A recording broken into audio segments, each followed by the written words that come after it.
Study IQ IAS, आपका selection हमारा mission.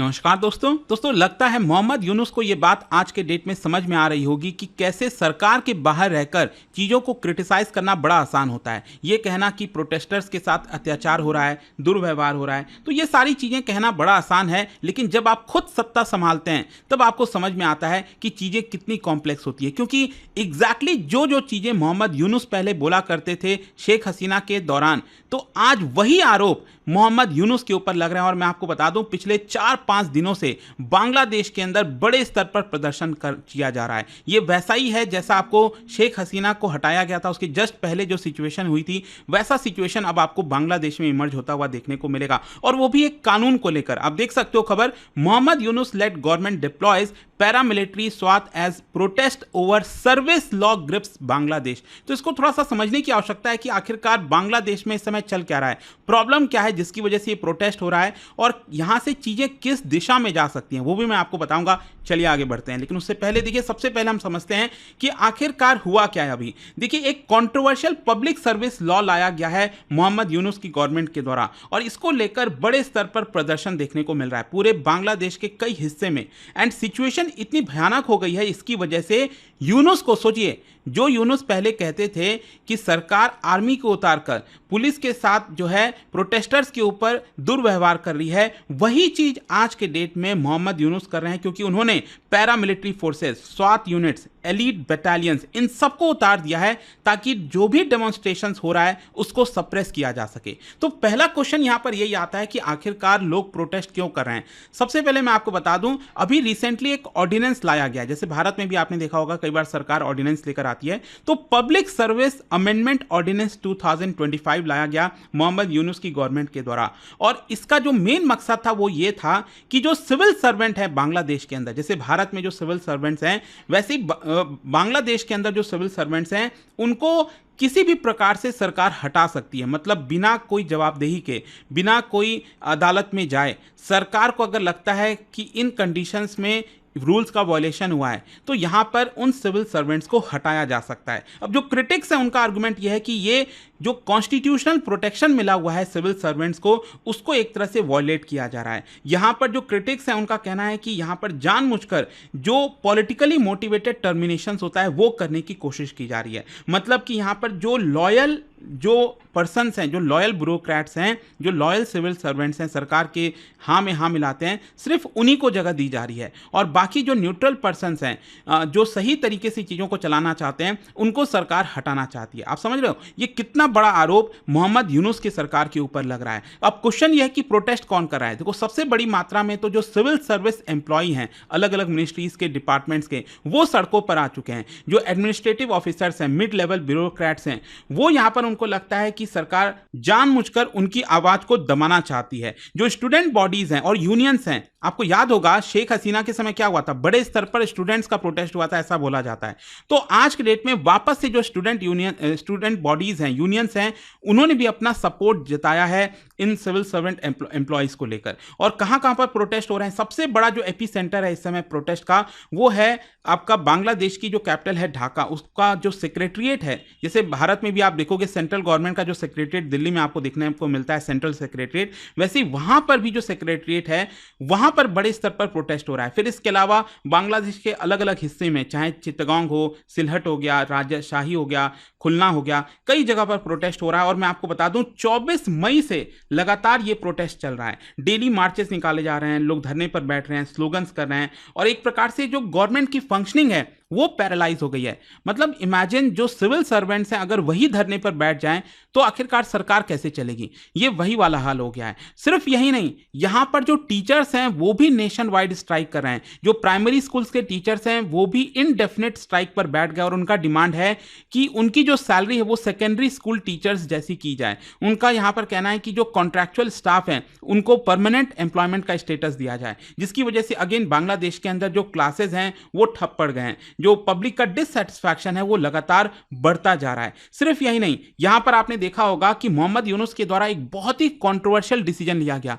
Now just imagine, जो सबसे मेन पार्टी है आपके देश की, पॉलिटिकल पार्टी है, आपने उसी को बैन कर दिया। जो शेख हसीना की पार्टी है ना, अवामी लीग, उनको बोला गया कि आपकी जो रजिस्ट्रेशन है उसको हम रद्द करते हैं, मतलब आप अगले चुनाव में पार्टिसिपेट नहीं कर पाओगे। तो आप सोचिए, मतलब एक मेन पॉलिटिकल पार्टी को दबा देना, मतलब एक प्रकार से आप डेमोक्रेसी को खत्म कर रहे हो। और ये कौन कर रहा है? मोहम्मद यूनुस। तो यहां पर क्या है कि फ्यूचर इलेक्शंस में अवामी लीग पार्टिसिपेट नहीं कर सकती है, और इसकी वजह से यहां पर ज्यादातर लोगों को लगता है कि ये अनडेमोक्रेटिक मूव है, और यहां पर अवामी लीग के जो सपोर्टर्स हैं वो भी सड़क पर आ गए हैं। तो हर तरफ से यहां पर अब मोहम्मद यूनुस के ऊपर अटैक हो रहा है। ऑब्वियस सी बात है, क्या सरकार को यह पसंद आएगा? मोहम्मद यूनुस पसंद करेंगे? नहीं। अब उन्होंने क्या किया, इसको सप्रेस करने के लिए, इस पूरे डेमोन्स्ट्रेशंस को कंट्रोल करने के लिए सरकार ने बड़े स्तर पर फोर्सेस को डिप्लॉय कर दिया। और कौन से फोर्सेस?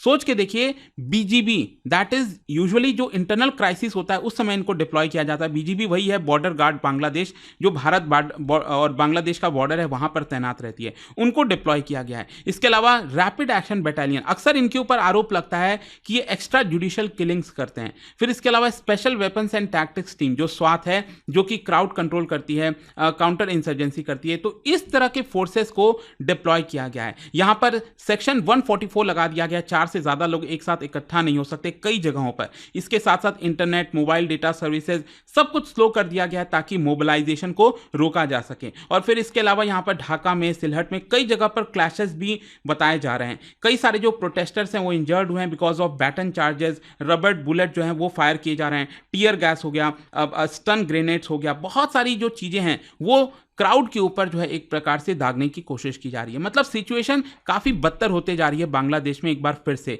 और इसको अगर आप लिंक करोगे, क्योंकि देखिए इसका डायरेक्ट लिंक आपको अगेन 2024 में जब शेख हसीना पावर में थी, तो उस समय आपको याद होगा कि जॉब कोटा को लेकर पूरा मैसेकर हुआ था। मतलब जॉब कोटा जो रिजर्वेशन है उसको लेकर जो स्टूडेंट्स हैं वो प्रोटेस्ट कर रहे थे, और सोचिए उस समय 1400 लोगों की मृत्यु हुई थी।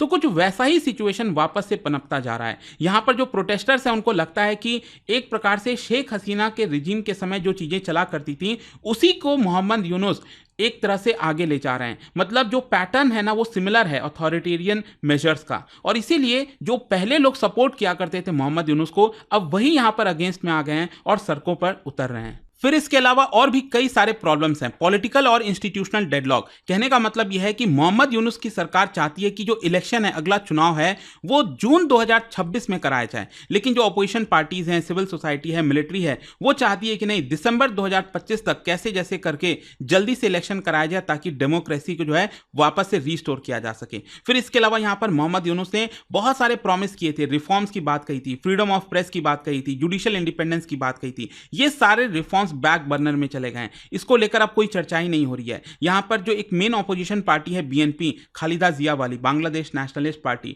लेफ्ट लीनिंग जो ग्रुप्स हैं, वो यहां पर कह रहे हैं कि जो मोहम्मद यूनुस हैं वो चीजों को चला नहीं पा रहे हैं। मतलब उनकी जो सरकार है वो they are unable to make structural changes. फिर इसके अलावा सबसे बड़ी प्रॉब्लम मोहम्मद यूनुस के लिए इस समय यह है कि मिलिट्री के साथ उनके संबंध काफी खराब हो गए हैं। इनफैक्ट इतना ज्यादा प्रॉब्लम चल रहा है आर्मी चीफ जनरल वकारुज्जमान और मोहम्मद यूनुस के बीच में, जिसकी वजह से मोहम्मद यूनुस ने इनफैक्ट ये तक कह दिया था प्राइवेटली कि मैं स्टेप डाउन कर दूंगा, मतलब कि वो रिजाइन करने के लिए तैयार हैं। तो आप समझ रहे हो कि यहां पर उनको लाया गया था ट्रांजिशन के लिए ताकि बांग्लादेश के अंदर वापस से डेमोक्रेसी आए, चीजें आए, लेकिन उल्टा जो है और ज्यादा पीछे जाती जा रही है बांग्लादेश। खैर, यहां पर डोमेस्टिक और इंटरनेशनल रिएक्शंस क्या है? देखो, जो ह्यूमन राइट्स कंसर्न है वो लगातार बढ़ रहे हैं। Amnesty international, UN human rights council, उन्होंने यहां पर कहा है कि जिस तरह का सिचुएशन बना हुआ है बांग्लादेश में, ये काफी ज्यादा चिंताजनक है, ह्यूमन राइट्स के वॉयलेशंस हो रहे हैं क्योंकि। फिर इसके अलावा जो जर्नलिस्ट हैं उनके ऊपर क्रैकडाउन किया जा रहा है, जो एक प्रकार से इंडिपेंडेंट जर्नलिस्ट हैं, जो वॉइसेस हैं,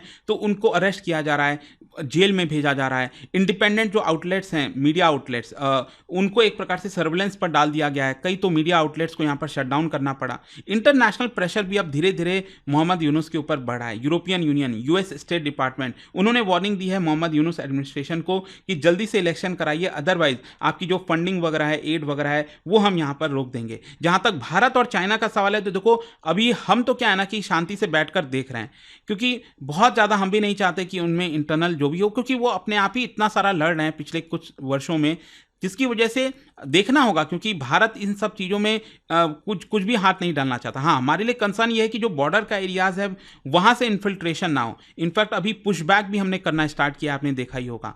खैर, इसका ओवरऑल नतीजा क्या निकला? नतीजा ये निकला कि बांग्लादेश की इकोनॉमी बहुत बुरे हालत में है, क्योंकि ऑब्वियस सी बात है, इस सिचुएशन में कौन सा इन्वेस्टर आके वहाँ पर इन्वेस्ट करेगा? तो कॉन्फिडेंस लो हो गया, जिसकी वजह से FDI 20% year on year decline हुई है। सोचिए, एफडीआई नीचे गई है, जो टका है वहां की करेंसी है वो डेप्रिशिएट हो गई है। इन्फ्लेशन 9.5% को क्रॉस कर गया है। फ्यूल के प्राइसेस बढ़ रहे हैं। जो स्ट्राइक्स हैं इसकी वजह से जो चिटगांग का पोर्ट ऑपरेशन है वो ठप पड़ गया है, क्योंकि वो एक बहुत ही बड़ा मेजर एक्सपोर्ट का जरिया है, जो पोर्ट है चिटगांग पोर्ट। तो वो अगर नहीं करेगा तो जो सोर्स ऑफ रेवेन्यू है वो एक प्रकार से रुक जाएगा। तो इकोनॉमिक इंप्लीकेशंस भी आपको इसका देखने को मिल रहा होगा। और अल्टीमेटली देखिए क्या है ना, कि कंक्लूजन ये निकलता है कि मोहम्मद यूनुस, जो कि एक तरह से सिंबल ऑफ होप की तरह देखे जा रहे थे एक समय, आज के डेट में उनके ऊपर आरोप है कि उन्होंने डेमोक्रेटिक आइडियल्स को बिट्रे किया है।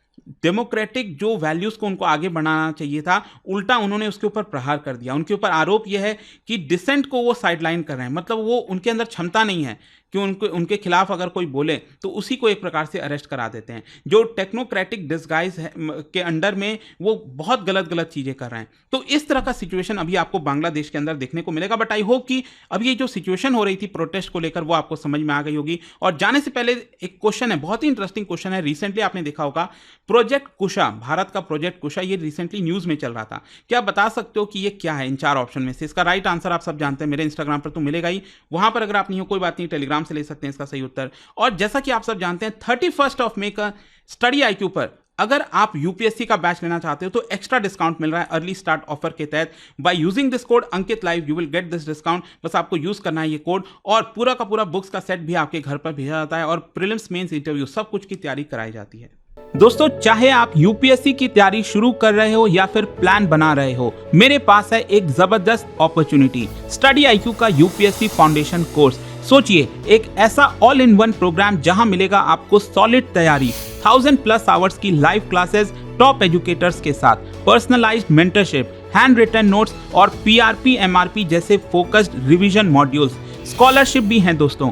प्रीलिम्स क्लियर करो, पूरा फीस रिफंड लो। हर मंथ टॉप परफॉर्मर्स को मिलेंगे 11,000 रुपीज के कैश रिवॉर्ड।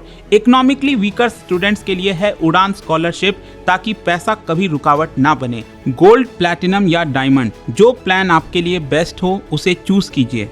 और सबसे खास बात, आपको गाइड करेंगे खुद x secretary Anil Swarup sir, जिन्होंने यूपीएससी सिस्टम को अंदर से देखा है। स्टडी आईक्यू पर भरोसा किया है 2 करोड़ से ज्यादा इंडियंस ने, और अब आपका नंबर है यूपीएससी फाउंडेशन कोर्स के साथ अपना आईएएस ड्रीम सच करने का। अब करना क्या है, बस स्टडी आईक्यू के ऐप पर जाइए या फिर कमेंट सेक्शन में दिए गए लिंक पर क्लिक करिए, यूपीएससी फाउंडेशन कोर्स ढूंढिए। बाय नाउ पर क्लिक करने के बाद डिस्काउंट कोड के सेक्शन में लिखिए ANKITLIVE अंकित लाइव और पाइए सबसे lowest price. Your IAS journey starts now. Study IQ IAS, आपका सिलेक्शन हमारा मिशन।